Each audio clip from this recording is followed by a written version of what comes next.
Hello, in front of me I've got Samsung Smart TV and DOOGEE S95 Pro. In this video I'll show you how to cast screen from smartphone to TV. Firstly, make sure that both devices are connected to same Wi-Fi. Then, on your smartphone's swipe down notification bar, extend it and search for cast function.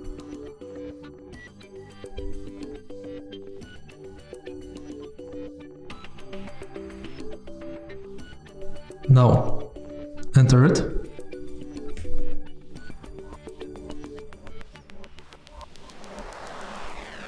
If the device does not recognize your TV, enter Settings, tap on 3 dots button and enable wireless display. Now select your TV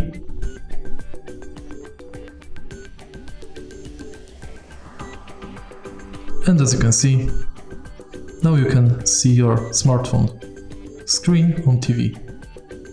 If you find this video helpful, please leave like, comment and subscribe.